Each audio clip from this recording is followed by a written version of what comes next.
Tengan todos muy buenas tardes. Bienvenidos a esta clase mecánica de suelos 2, grupo número 1. Hoy es viernes 7 de mayo de 2020. Muy bien, el día de hoy vamos a acabar de hablar de exploración del subsuelo. Entonces permítame unos segundos que pueda mostrarles la presentación.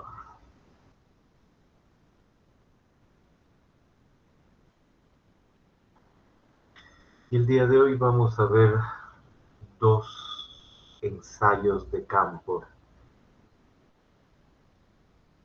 asociados con geofísica. Muy bien, entonces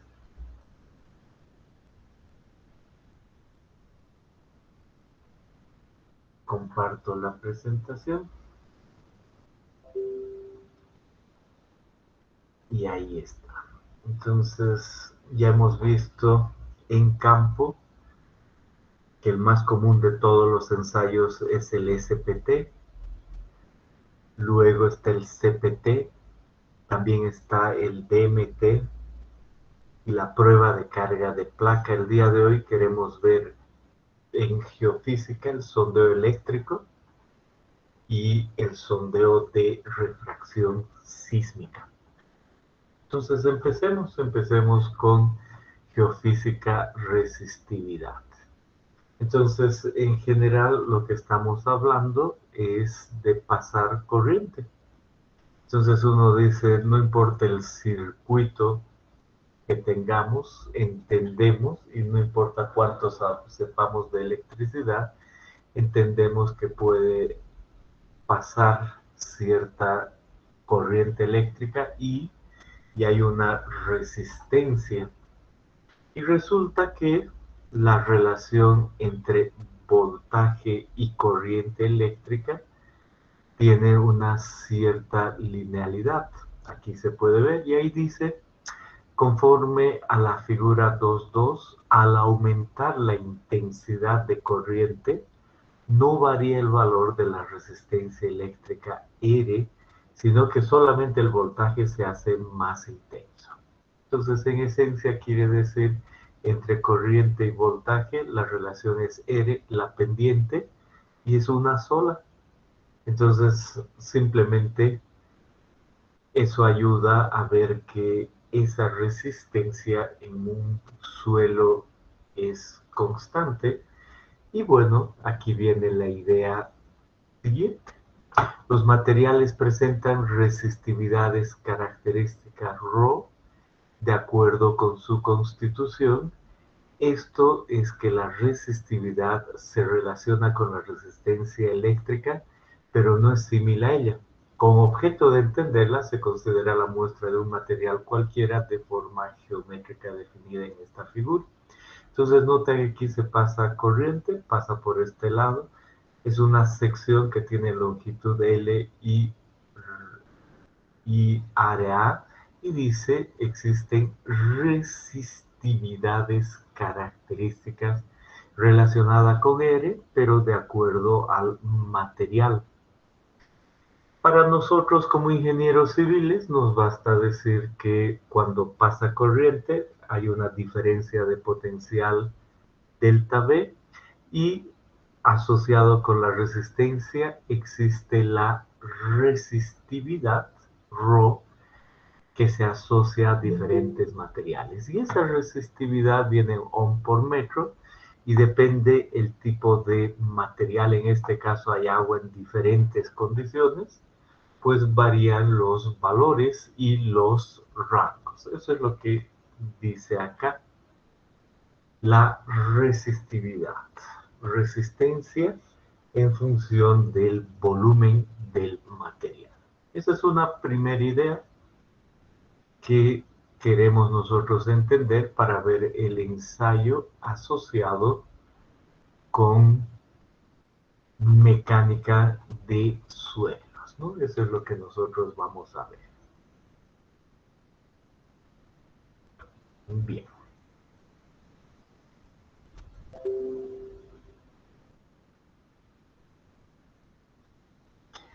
Entonces aquí dice, si vamos a ver la resistividad con un cierto voltaje, hay una relación entre el voltaje, la resistividad, la intensidad de corriente y la distancia donde estemos.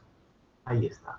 Entonces ahí hay un punto dado, estamos a cierta distancia, vuelvo a decir, un voltaje es a distancia R, la resistividad del que la acabamos de hablar, asociada con la resistencia y con el volumen del material, la intensidad y 2pi. Esa es la relación que existe. Y en este sentido, cuando nosotros vemos el potencial V en función de la distancia, podemos nosotros entender que cuando va aumentando la distancia, el potencial va disminuyendo. Eso es lo que se sabe y nos quedamos tranquilos. Y bueno, ahí decimos entonces finalmente vamos a pasar corriente en uno y otro punto y lo que vamos a ver es el voltaje por debajo. En un momento llego a eso. Todavía admito algunos alumnos.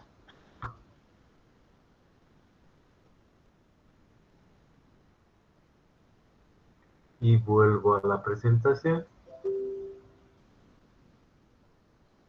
Y evidentemente en esta presentación muestra y dice entre M y N hay una diferencia de voltaje y mido cuál es la resistividad aquí a AB medios, A prima, B prima medios, A segunda, B segunda medios. En otras palabras, yo paso corriente entre el punto A y el punto B, luego entre el punto A' y B', y luego entre A segunda y B segunda, y al pasar corriente voy a poder ver los valores de resistividad calculados a esta profundidad aquí en el centro hacia abajo. La corriente, por supuesto, pasa de aquí, ingresa hasta acá y luego va hasta allá. Si esto es AB, aquí tenemos AB medios y ahí estoy intentando medir la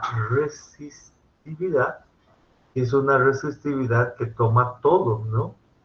Si paso por aquí la corriente, involucra el material arriba. Si paso por ahí la corriente, involucra el material que está por arriba y así sucesivamente. Por eso realmente lo que se termina midiendo al pasar al pasar corriente y ver el voltaje es una resistividad que se llama aparente, que involucra todo lo que está arriba. Y el medir todo eso depende de cómo yo arregle esos puntos donde pasa la corriente o no. Entonces, antes de ir más allá, veo igual otra vez a los alumnos que están llegando y los admito. Muy bien.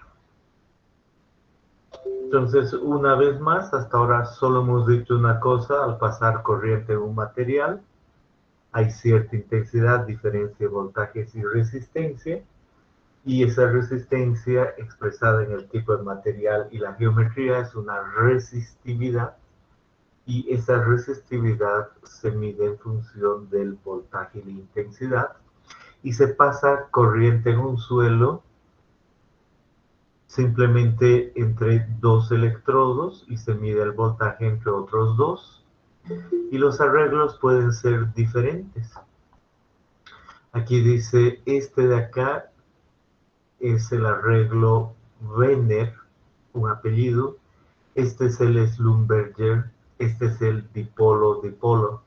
El que les he mostrado es este, entre un punto y otro se mide el voltaje, entre este y este se pasa la corriente, y simplemente aquí aparece un valor de K, podemos pensar, no sé el detalle es así de simple, pero que es la resistividad misma, pi por L al cuadrado sobre 2L, está relacionado con ese valor, ¿no?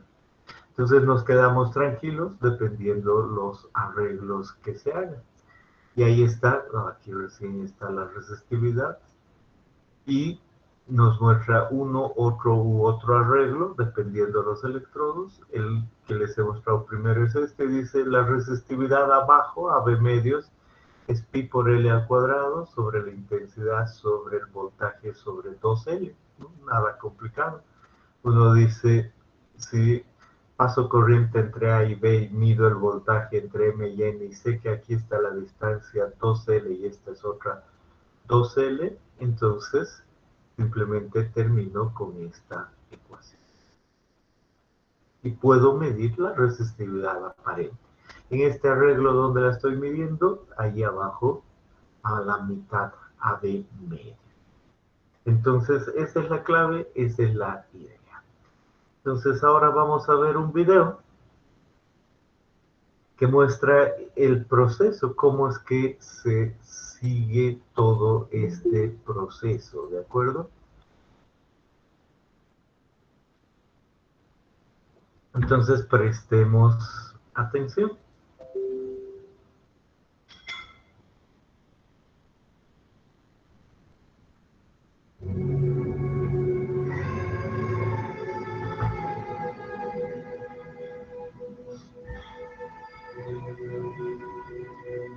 Lo primero que tiene la dirección del perfil.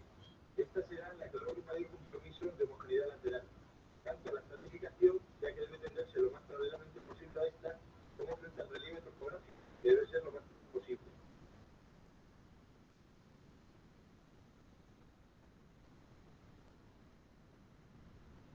Una vez definida la posición del centro del dispositivo, se marca dicho punto en el terreno. A partir del centro del dispositivo, se extienden en sentidos opuestos y hasta el final las cuerdas marcadas por las distintas estaciones AB, procurando no modificar la dirección elegida. Para asegurar esa alineación, emplearemos una brújula. Los extremos se fijan de forma provisional para mantener la tensión de las cuerdas.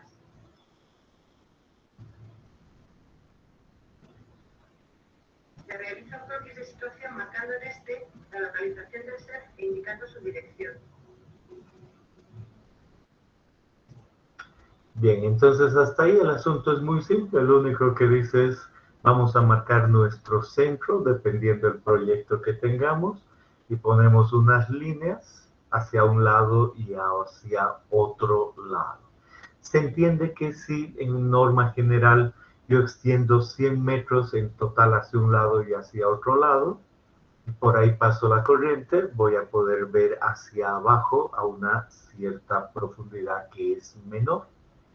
Y hago un croquis, es lo que me dice, ¿no? Es algo muy, muy simple. Y ahí paro especialmente para ver los alumnos que llegan.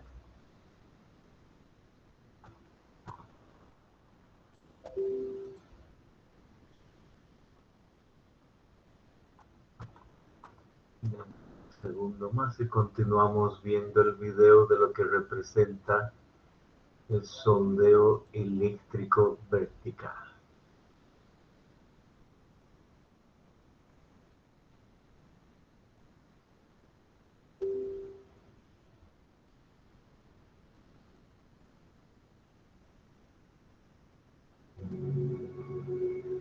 Cuerdas marcadas por las distintas estaciones AB, procurando no modificar la dirección elegida. Para asegurar esa alineación, emplearemos una brújula. Los extremos se fijan de forma provisional para mantener la tensión de las cuerdas.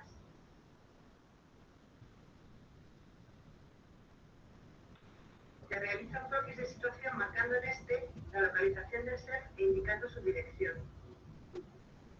Bueno, ahí ya llegamos, pero me voy a permitir un rato más esperar. Disculpen.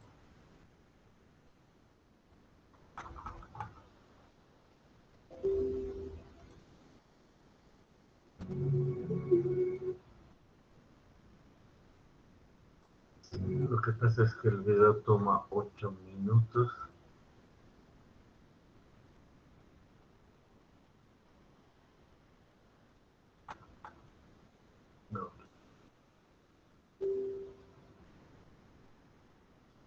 Ahora sí. Esas posiciones. Dichos electrodos deben ser impolarizables y en este caso utilizamos vasijas semipermeables con un núcleo de cobre sumergido en una disolución salina.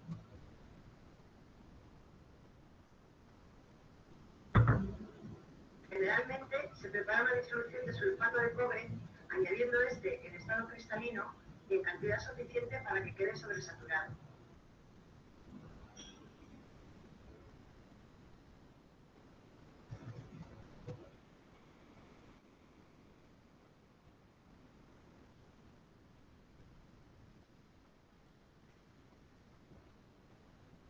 Después de agitar profusamente, para asegurar la disolución de sulfato, comprobaremos que quedan cristales sin disolver.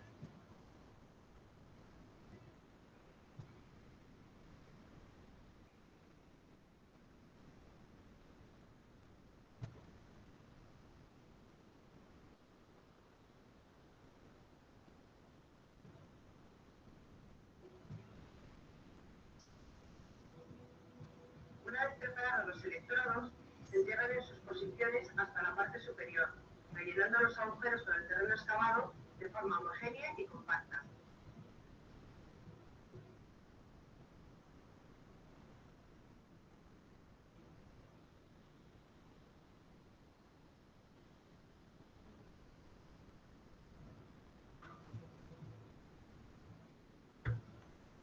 Conectamos los bordes superiores de los electrodos mediante cables de unión al milivoltímetro. El equipo que vamos a mostrar es de la marca Geotron, con milivoltímetro y miliamperímetros analógicos en unidades separadas.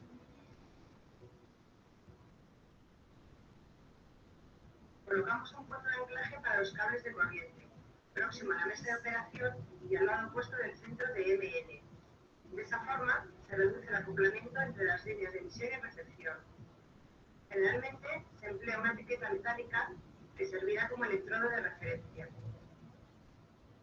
Tras fijar los cables de dicho electrodo, se llevan los carretes a la primera posición prevista para AB. En dicha posición, se clavan los electrodos de emisión AB y se conectan a los carretes.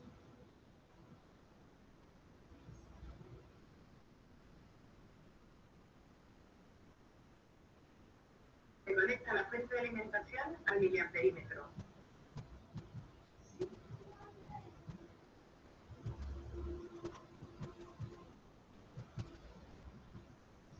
Conectamos los cables de los electrodos de emisión al miliamperímetro y los electrodos de potencial al milivoltímetro.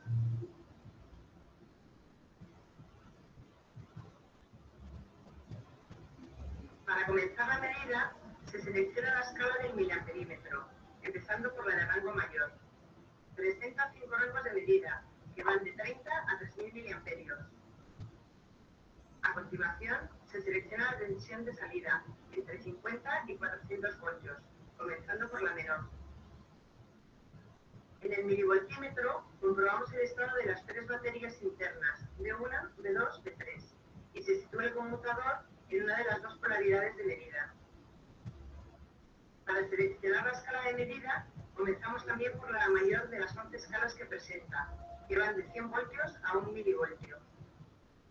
Se cierra momentáneamente el circuito de emisión y se van modificando las escalas, corrigiendo la diferencia de potencia en MN con el dispositivo de compensación, hasta que durante la aplicación de la corriente la aguja quede en el tercio central del reloj.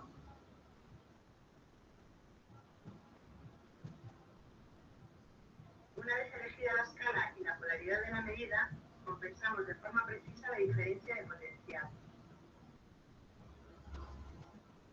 Se vuelve a cerrar el circuito y se miden los valores de intensidad y diferencia de potencial lo más simultáneamente posible, comprobando que al abrir el circuito, el milivoltímetro vuelve a cero. Conviene recordar que con el circuito de corriente cerrado, cualquier variación relativa de los cables de MN producirá un ruido sobre la lectura de potencial, por lo que debemos minimizar el movimiento de dichos cables.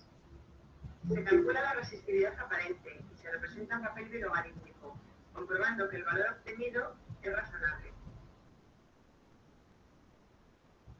Para realizar la siguiente medida, se descargan los electrodos AB desconectándolos previamente de sus carretes y pasamos a la siguiente posición marcada en la cuerda, procurando no saltarse ninguna marca.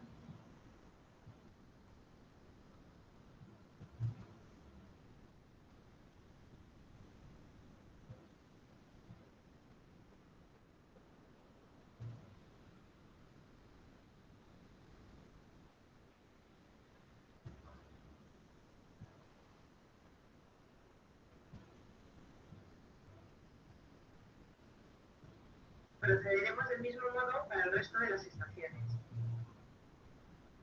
Durante la realización del set, determinaremos la resistencia de contacto de los electrodos AB en las distintas posiciones, utilizando el tercer electrodo R próximo al operador. Para ello, cerramos sucesivamente el circuito de emisión entre AB, AR y BR. Mediante la medida del voltaje de salida y la lectura de corriente en esos circuitos, determinaremos dicha resistencia. Cuando al ir aumentando la distancia AB, la lectura de potencial sea menor de 3 milivoltios, se realizará un cambio de electrodos de potencial con distancias Mn mayores. Mediremos los valores en dos posiciones consecutivas de AB para las dos posiciones de Mn. El cambio de los sucesivos electrodos Mn se realiza mediante el selector que posee el milivoltímetro.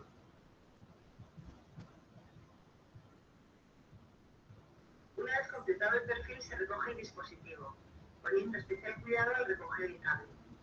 El modo recomendado es retroceder con los carretes a una posición próxima al centro del dispositivo y desde esta ir enrollando, así sucesivamente hasta recoger todo el cable.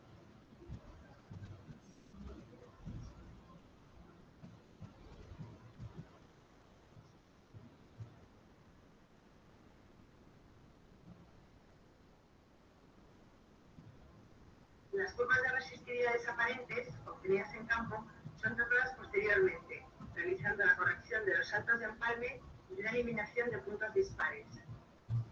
Sobre estas, podremos deducir el modelo G eléctrico al que corresponden y proceder a una interpretación cuantitativa. Perfecto. Entonces ahí hemos visto un procedimiento, lo vamos a entender a mayor cabalidad en un momento. Ahora simplemente digamos, este es el sondeo eléctrico vertical, es parte de la exploración del subsuelo y normalmente el procedimiento que se ha visto es más antiguo, pero está allí para entender lo que se hace y uno simplemente se compra un equipo de este tamaño, como una batería básicamente, y aquí enchufa lo que acabamos de ver, ABMN, solo se asegura de que estén adecuadamente ubicados, y aquí uno puede ver y dice, realmente puedo tener apagado o diferentes voltajes, hablaba de 50 a 400 y ver con cuál funciona mejor. Bueno, aquí es simplemente cuestión de prender, partir de uno, pasar la corriente y ver la intensidad que se ve y a partir de los valores que aparecen en la pantalla, uno puede mover eso o no. Es así de fácil, así de simple, no hay que pensar mucho en compensar intensidades, voltajes y otras cosas, es simplemente eso y va pasando corriente de un lado a otro y además guarda en la memoria del equipo, ¿no? Es así de simple. En la realidad, para los civiles, el sondeo eléctrico vertical es como se muestra en este siguiente video. Entonces, veamos una vez más un video más corto que el anterior.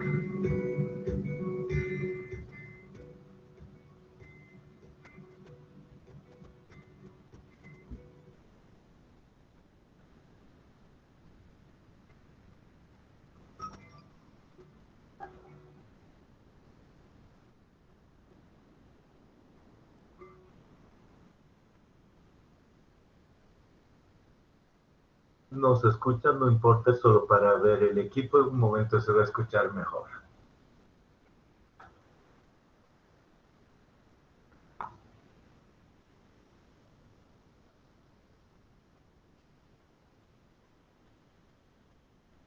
Dos electrodos MN y los externos AB. Y el equipo, así como una batería. Y cables que van de MN al equipo y de AB al equipo.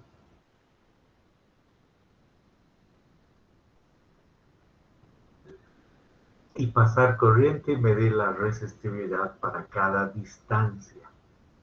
Dependiendo del arreglo, el de aquí es Schlumberger.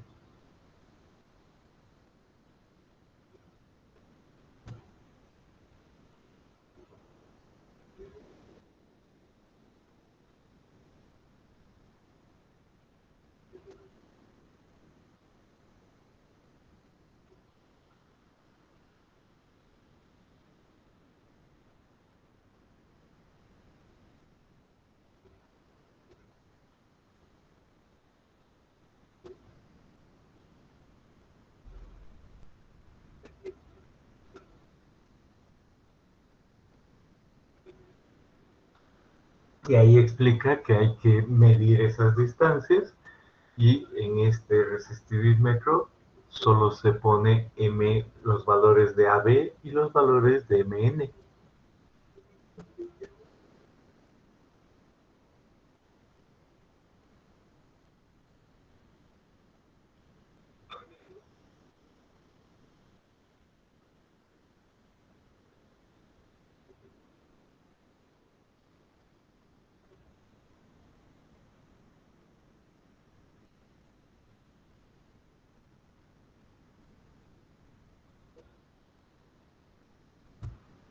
Vuelvo a decir, solo es cuestión de introducir los valores de MN, distancia MN y AB.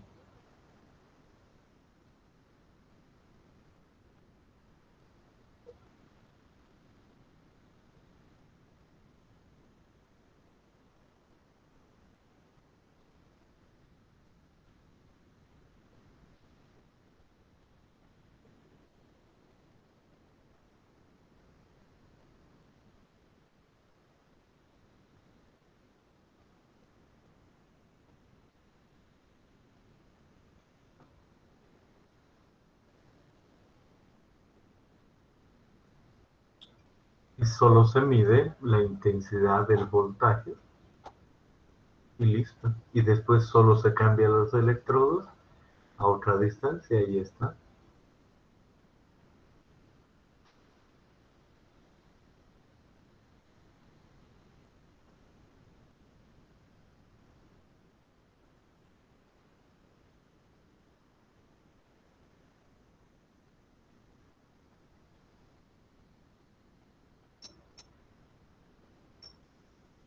Y mientras mayor sea la distancia B, para que haya una buena medida, pero el equipo avisa, uno a veces debe aumentar la distancia entre M y N también y vuelve a registrar. Pero realmente no es problema, ese es el proceso, ¿no? Poner unos electrodos, conectarlos a los cables y eso es todo. Y correr con el equipo y ahí queda registrado o uno copia y tiene para diferentes distancias la resistividad. Entonces aquí está otra vez.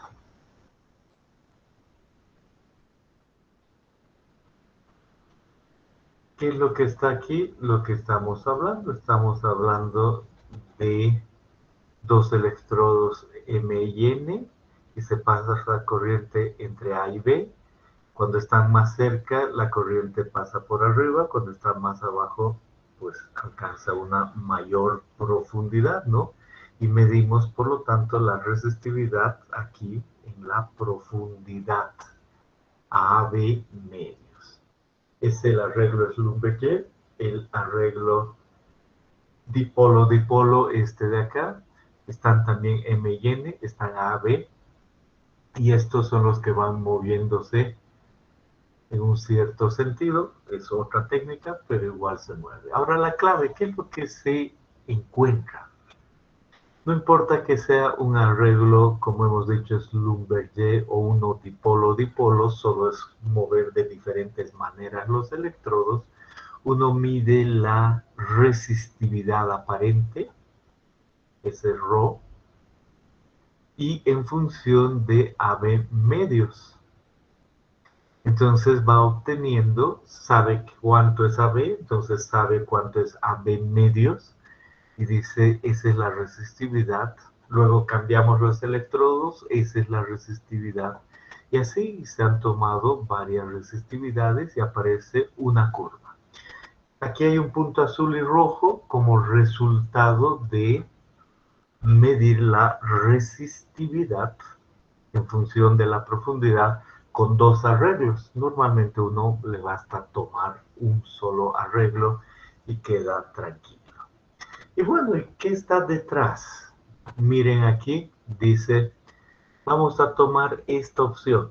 Si nuestro perfil de suelo nos inventamos, tiene una altura de 1 metro, una resistividad de 1, luego hay otro material de altura 4, resistividad 5, y después hay uno hasta el infinito de resistividad 001.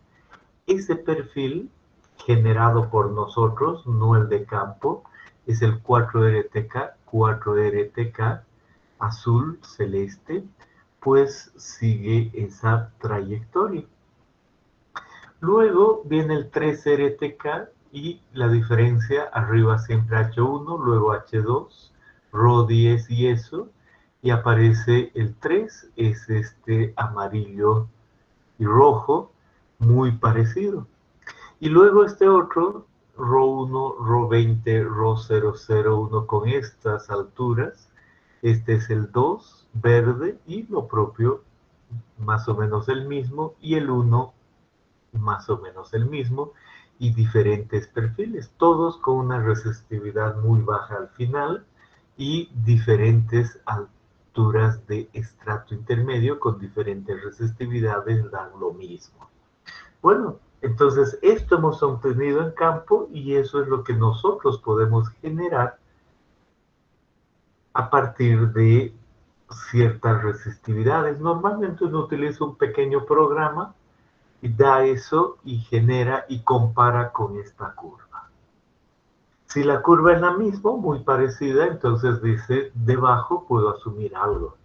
Y miren, la clave de la resistividad, y nunca se tienen que olvidar, es que pueden haber diferentes perfiles que den el mismo perfil de resistividad medido. Por lo tanto, no debo confiar mucho en la resistividad. No debo confiar. Pero ¿qué pasa si hago un sondeo? Y yo deseo tener un punto y después otro punto físico si hago una perforación y veo. Pero quiero saber si entre medio es algo homogéneo. Entonces ahí podría yo ver los dos puntos y podría ya estimar estas cosas, un cierto perfil y ver si coincide. Y si no coincide, pues no es realmente homogéneo, puedo yo deducir alguna otra cosa. Para eso sirve, no para otra cosa. Esto es la resistividad. Y así se calcula la resistividad de los suelos. Si el perfil en lugar de bajar al final sube, la misma idea, solo que la resistividad del material último se considera infinito, por eso sube, y lo mismo se puede cambiar el estrato medio con diferentes resistividades y tengo aproximadamente las mismas curvas, y si coincide con el perfil que he obtenido en campo, entonces tengo un perfil de suelo con cierta resistividad. Pero acuérdense lo relativo que puede ser aquello, ¿no? Entonces, esa es la idea. Unos perfiles terminan aquí abajo, otros hacia arriba. Los de abajo, evidentemente, asociados con resistividad cerca a cero. Los de arriba, resistividad muy grande. Y entre medio pueden haber varias posibilidades. resistividad. ¿Y cuál es el resultado del ensayo de resistividad? Es esto de acá, alturas con la resistividad de los materiales. Y ahí uno puede decir, bueno, yo he encontrado una resistividad de 50. Entonces, ohm por metro, ¿no? Por ejemplo, aquí incluso podemos tomar los mismos valores, decir, este es el que más me gusta, como ejemplo, ¿no? Resistividad 1, resistividad 1 noveno, infinito. Entonces uno dice, ¿cuál de estos podrá ser? ¿Cuáles son los valores más grandes? Entonces uno dice roca ahí abajo, y arriba podría ser arcilla, podría haber agua, no es tan fácil de ver. Entonces uno estima algo. Esa es una tabla, esa es otra, son varios. Por ejemplo, aquí dice la arcilla normalmente va entre 3 y 30, la arcilla arenosa entre 25 y 150. Entonces, al ver aquí un 9 o un 1, un noveno, bueno, uno puede estimar algo el tipo de perfil. Algo, porque existe mucha coincidencia, ¿no? Y esta es la mejor. Aquí hay un montón de rocas y dicen, miren, si nuestra resistencia está aquí en este orden de ohm por metro, puede ser todas, bueno, excepto algunas, ¿no? Pero realmente todas. Entonces no es que ayuda mucho a ver tipos de materiales, a veces sí, a veces no, a veces sabiendo ya ciertas cosas a priori, ayuda a buscar agua, los geólogos utilizan eso para ver dónde baja la resistividad porque hay agua, y ahí dicen este debe ser mi acuífero. A veces solo sirve para obtener diferentes materiales y a veces simplemente no sirve, pero es un ensayo que se hace muchas veces, muchas veces. Por ejemplo, hemos hablado mucho, y si volvemos a ver uno de estos, de que S o S, no importa, de que en 10 metros encuentro grava y con el equipo que tengo ya no puedo entrar más. Entonces pido hacer una resistividad y a partir de eso, a veces podría salirme de ese estilo y yo quedar tranquilo y decir, no importa qué hay aquí o ya veo hasta los 10 metros, pero de 10 en adelante supongo que es la misma roca. Y para mi caso, ahí pongo una barra y digo, todo se va a comprimir lo de arriba y la resistividad me ha ayudado a ver que ahí realmente es algo de grava y después roca y me olvido. A veces se puede utilizar así y podría ayudar en algo, ¿no? Pero bueno, esa es la idea. Y algunas veces se utiliza un equipo más complejo para hacer una tomografía. Entonces es lo mismo, solo que más grande y se pone el arreglo entre un equipo más grande y en ese sentido uno termina dando una tomografía eléctrica ahí abajo. Por ejemplo, en un perfil así, uno dice después de pasar el sondeo eléctrico y la tomografía, uno termina con la resistividad en estos órdenes de ahí a ahí. ¿Cuánto ayuda? Dice, esta de acá azul es 10 y conforme voy en este sentido, dice que aumenta hasta 900. Puedo tomar mis decisiones con eso, ¿no? Pero nada más, nunca hay que olvidarse. Y ese es otro perfil parecido. Y ese es el sondeo eléctrico. Bien, entonces con respecto a este sondeo eléctrico, ¿desean hacer alguna pregunta? Pueden hacer cualquier pregunta en este momento.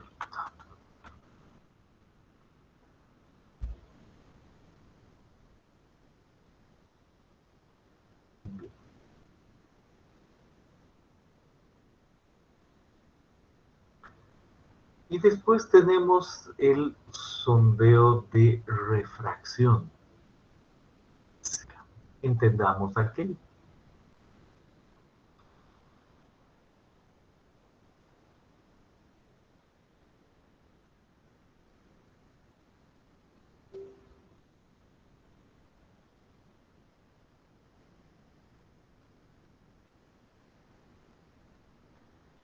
Idea, otra vez estamos en geofísica, vamos a ver la refracción. En otras palabras, en general, si yo tengo una onda viajando en un material y llego a un otro material, esa onda se refracta. Aquí llega con un cierto ángulo con respecto a la vertical y pasa al otro con otro ángulo con respecto a la vertical. Esa es la refracción de ondas. Y vamos a decir que viaja con una velocidad en un material y viaja con otra velocidad en el otro material. Esa es la idea. ¿Cuáles son las ondas que pueden viajar en los suelos? Hay varias. Unas son las ondas de compresión. Entonces, por ejemplo, si hay una vibración, se mueve de un lado a otro y comprime en este sentido. Esta es una compresión. Y estas son ondas de compresión, Vp, y valores típicos de esas ondas de compresión en metros por segundo están aquí. Por decir algo, una grava, arena y arcillas están en este orden. En cambio, en el granito, mucho más grande. Entonces, este ensayo me va a dar claramente la diferencia, por ejemplo, entre suelo y roca, ¿no? Pero bueno, sigamos viendo. También las ondas pueden ser de compresión, pueden ser compresión en este sentido o en este otro sentido. De corte, las de compresión eran las anteriores, y viajan de un lado a otro, y esas son ondas de corte V sub S. Perfecto. Hay ondas de compresión, hay ondas de corte. Y yo agarro un equipo que registra el paso de esas ondas. Entonces pongo unos geófonos, golpeo en algún lado y las ondas pasan y yo las registro y moviéndose de un lado a otro, porque ese equipo especialmente capta esas vibraciones. Y cuando yo veo esas vibraciones, mi registro es de esa manera. Entonces digo, a ver, no entiendo bien, ¿qué hay ahí? Entonces digo, estoy golpeando aquí y cuando viaje la onda, ahorita vamos a ver cuál y cómo, pero alguna onda llega al geófono y el geófono empieza a moverse. Y al rato llega al segundo geófono y también empieza a moverse y después al tercer geófono. Entonces la idea es que yo de arriba a abajo, este es mi primer geófono, el segundo, el tercero y así sucesivamente. El primer geófono no se mueve o se mueve muy poco y es aquí cuando ha llegado la onda, por eso a partir de ese momento realmente el registro es como se ve en el mouse de esa manera. Entonces a partir de ahí ha llegado la onda. En el geófono de al lado se ve el movimiento después y en los siguientes geófonos después, porque esta es la distancia que hay y los geófonos y este es el tiempo. Entonces al primer geófono llegó en un tiempo y al segundo en otro y cada vez el tiempo aumenta. Entonces ahí hay una línea que determina el momento en que la onda llega a esos geófonos. ¿Y qué pasa si yo agarro el martillo y voy al otro lado? Y golpeo al otro lado. Entonces es obvio que llega primero al otro geófono. Entonces digo, bueno, este era el último geófono, ahora tengo otro registro y este último geófono se vuelve el primero, porque al golpear pasa un tiempo y empieza a moverse ese último geófono y después el siguiente y el siguiente de esa manera. Siendo este el mismo de acá y este el mismo de acá, no son solo dos. Y ese es un ejemplo de qué se registra en cuanto a movimiento de ondas. Ahí yo puedo decir, voy a pasar la línea. Esta de ahí y aquí es casi una línea recta y esta es otra casi línea recta, ¿no? Entonces digo, muy bien, cuando yo golpeo de un lado, tengo esta y solo estoy marcando esos puntos de tiempo en función de la distancia. Cada cuánto están esos geófonos y cuál es el tiempo en el que llega. Entonces ahí está, a un lado y al otro lado, y lo que tengo es esa relación, distancia en función del tiempo. Por supuesto que se puede hacer más golpes en diferentes posiciones, al medio, al otro lado, no importa. Y aquí dice que de ambos lados se mide para ondas S y para ondas P. Algunas de estas son ondas P y otras son ondas S. Ya vamos a ver mejor. Sí sé que son ondas P y S. Y aquí estoy haciendo el registro de ambas. Y otra vez vuelvo a la idea de que de esos registros yo puedo saber la velocidad P, la velocidad S y puedo estimar el coeficiente Poisson, el módulo G, el módulo E y el módulo K, que además son típicos para cada uno de ellos. Muy bien, entonces veamos un video que resume cómo se colocan los geófonos y cuál es el equipo y nada más, y después pueden hacer una pregunta. Entonces veamos el video, 2 minutos.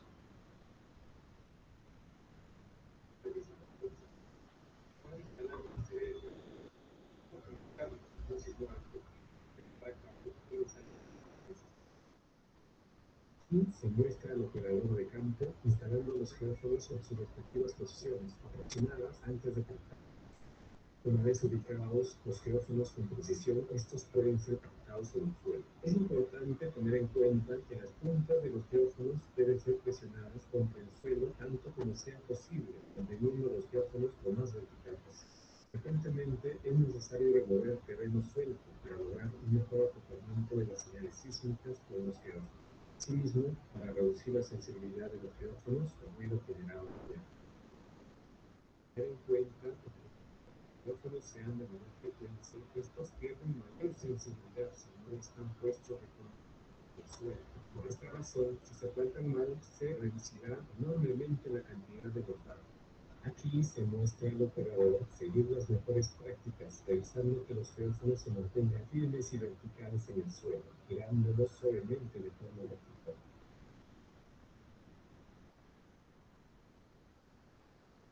El cable que conecta los geófonos al sistema es conocido como cable extensor. Debe ser extendido en el terreno a lo largo de la línea de investigación, asegurando que sus conectores de color amarillo se ubiquen cerca de los ojos.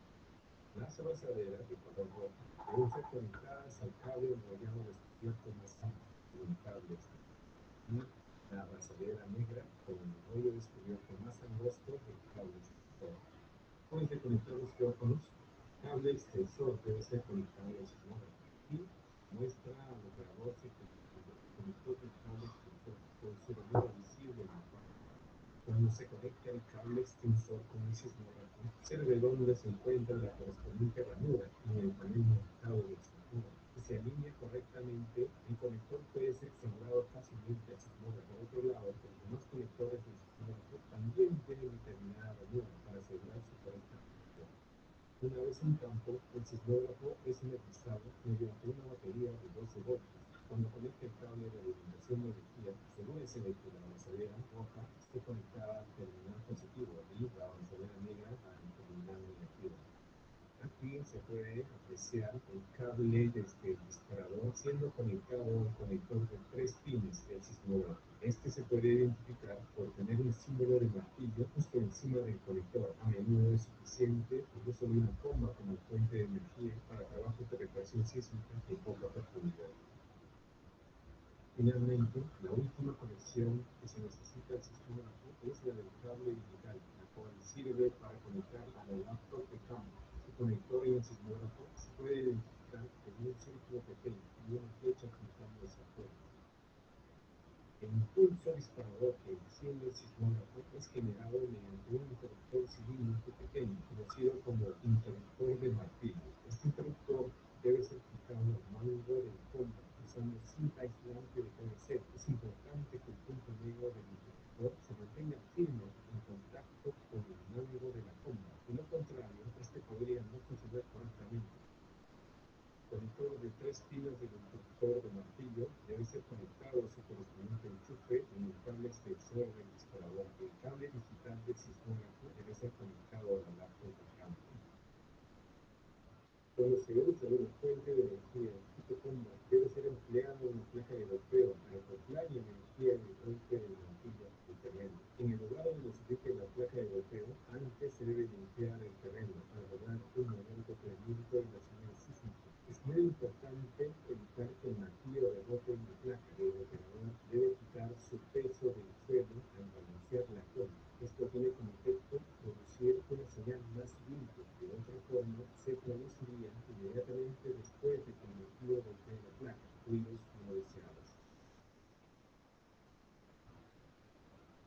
Finalmente, tenga cuidado cuando balancee la comba. Mantenga siempre el cable disparador detrás de usted. De otra manera, es muy fácil que la comba golpee el cable disparador y que este se dañe permanentemente.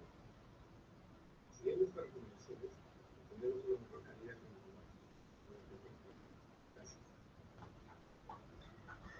Bien, jóvenes. Entonces, hasta ahí desean hacer alguna pregunta. Todavía hay más, pero con relación a lo que es la refracción sísmica, ¿tienen alguna pregunta?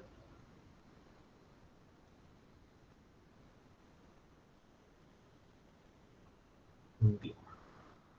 Entonces, con todo lo dicho hasta ahora y visto en este video, volvemos a esta parte y decimos, el asunto es muy, muy simple.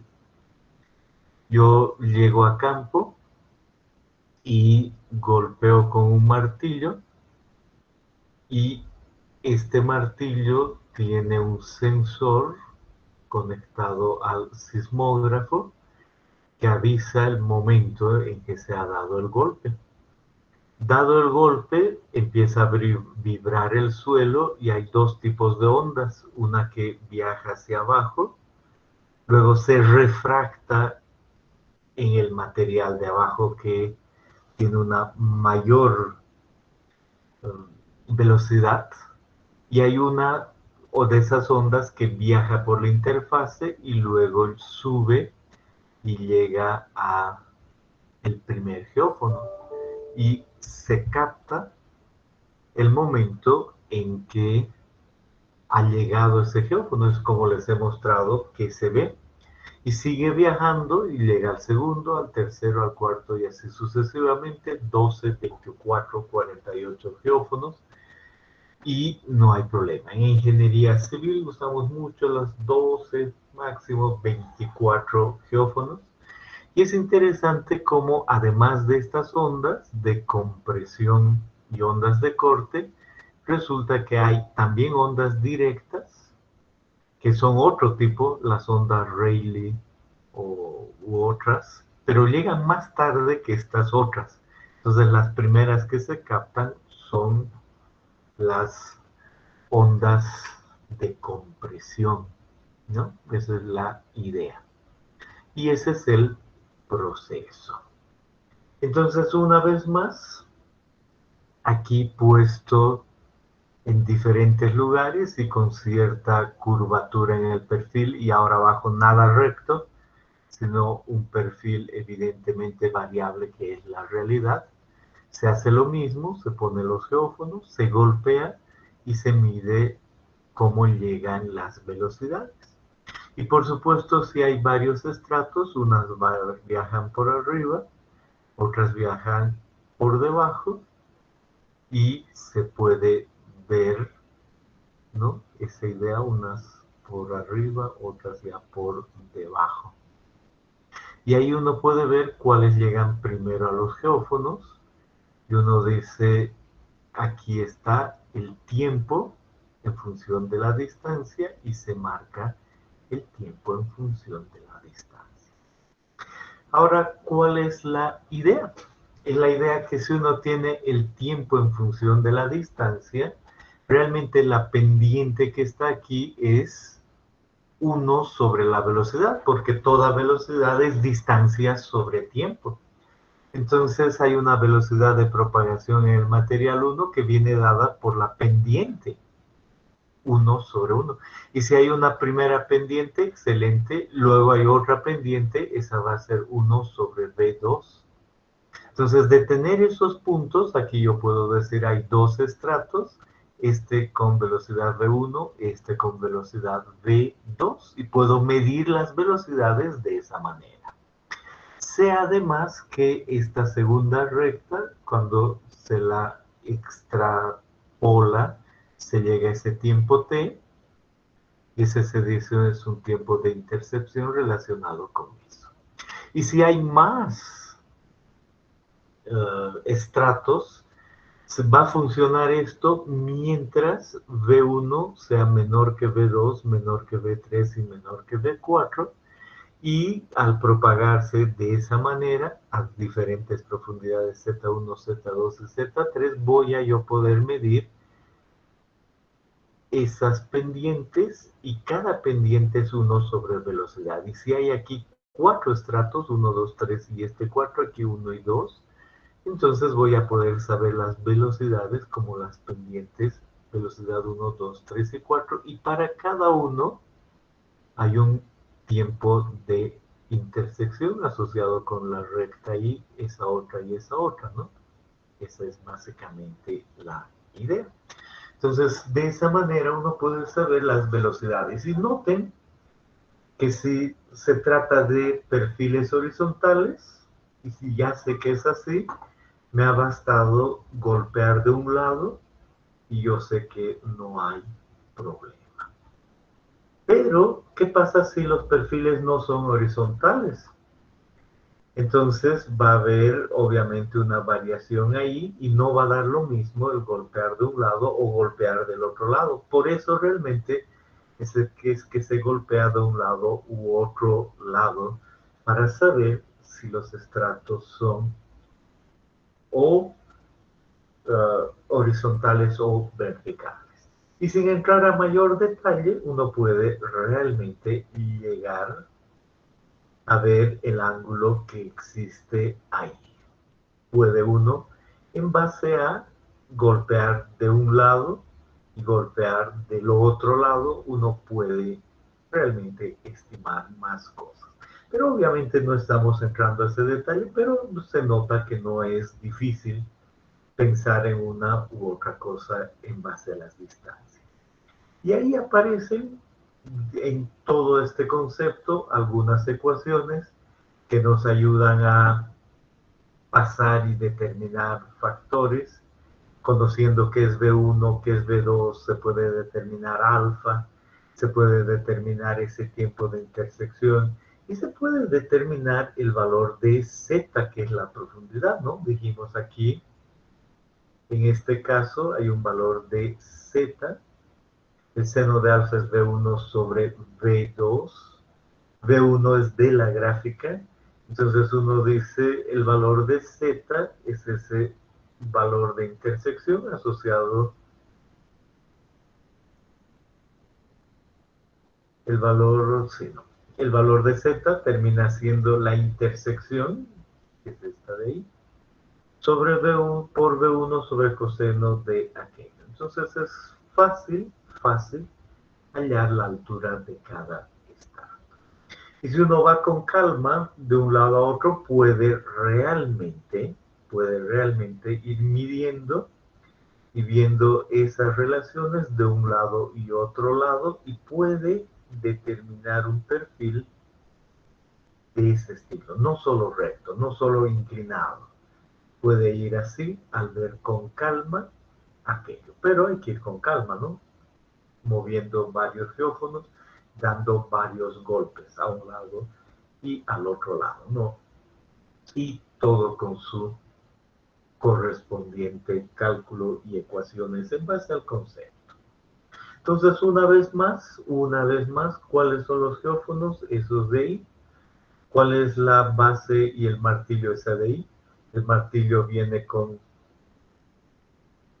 su dispositivo que mide el rato que se activa esto y se golpea, los cables asociados y el mismo sismógrafo. Entonces, ¿qué hace uno? Abre su sismógrafo, conecta los cables como hemos visto en el video y solo es cuestión de, aquí están haciendo una perforación para poner cualquier cosa, una carga explosiva, lo que sea, pero bueno, en el fondo es solo cuestión de agarrar el martillo y golpear. Los geófonos son esos, registran el movimiento. Ahí está. Adelante, estoy listo. Golpear. Se mide el rato que todos esos geófonos se empezaba a mover. Es un registro igual automático y digital ahí dentro del sismógrafo. Y eso es lo que se ve en función del tiempo y la distancia para cada geófono. Pues no se olviden, no se mueve, porque a veces uno dice, ¿qué es eso? No se mueve, el geófono registra un movimiento, en ese sentido pasa el tiempo y aquí en este tiempo ha llegado la onda porque ya se mueve así. En el siguiente no se mueve y a un tiempo llega ahí y así sucesivamente, entonces hay una relación de distancia con el tiempo, ¿no? Ese es básicamente a un lado y al otro lado.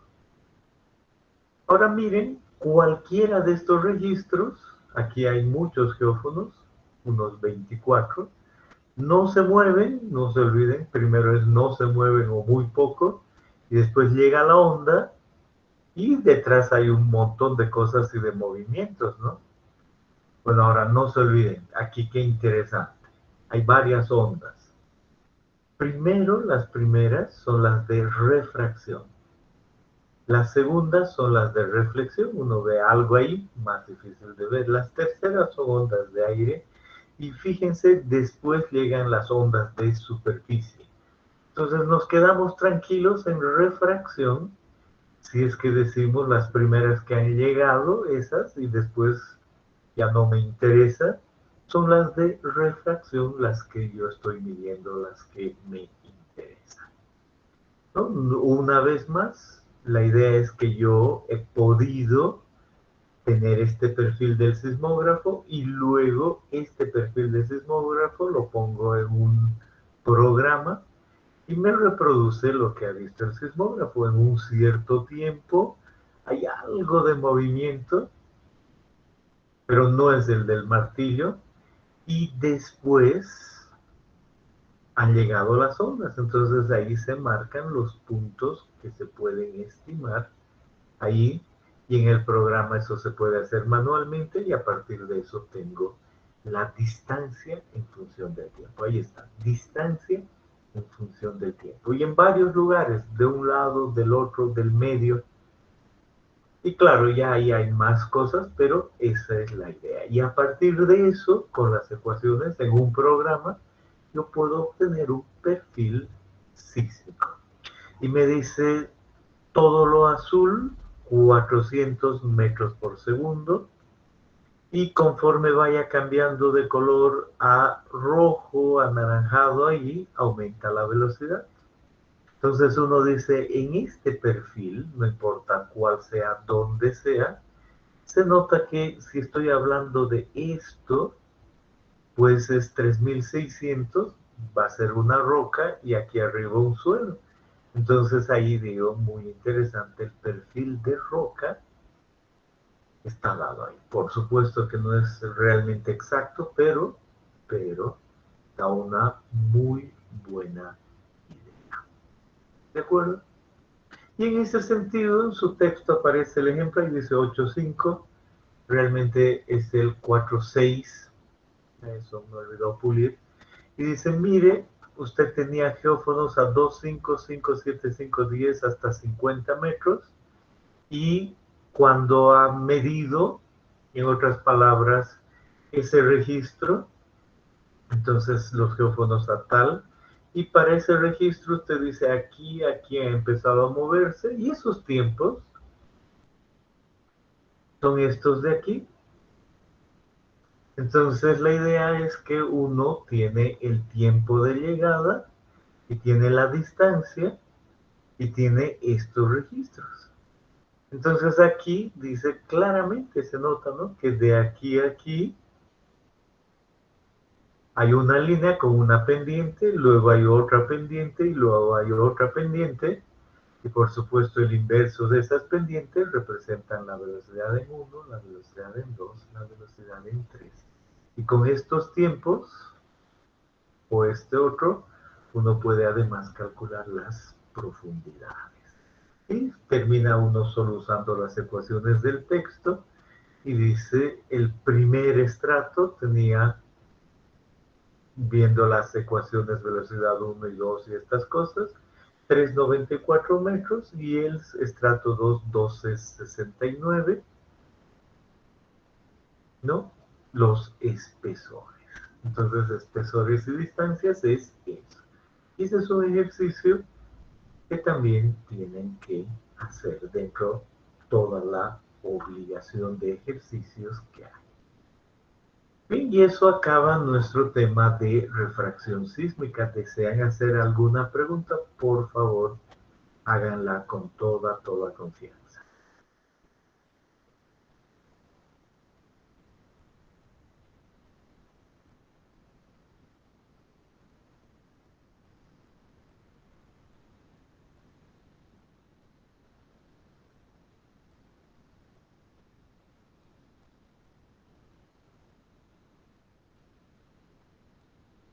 Muy bien. Perfecto. Entonces ahí estamos tranquilos. Esa es nuestra clase. Con eso cerramos el tema de exploración del subsuelo. Entonces, ¿desean hacer alguna pregunta? No. Muy bien. Entonces, tengan muy buen fin de semana. Hasta el lunes.